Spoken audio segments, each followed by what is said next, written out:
Hi, today's video is about the recurring tasks.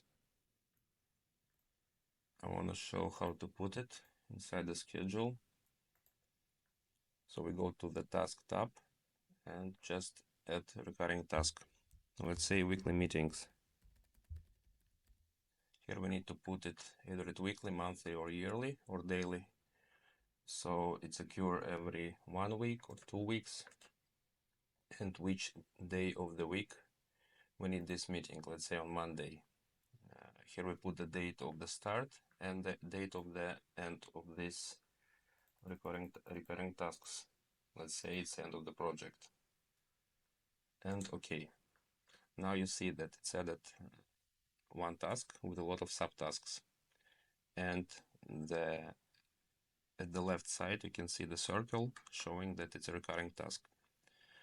Mostly in the projects I use it for the planning of weekly meetings or of the preparation of minutes of meetings after these meetings, and sometimes to put some extra responsibility on the customer.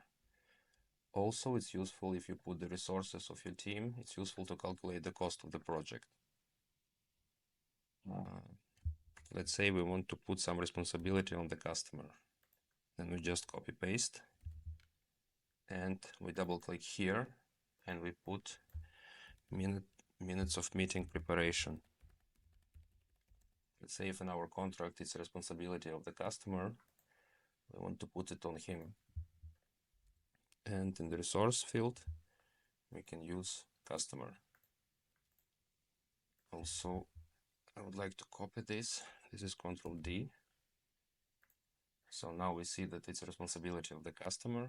And in case we have a problem or issues, we just claim customer, or let's say, more polite way, ask to prepare the minutes of meeting. So that's it for today.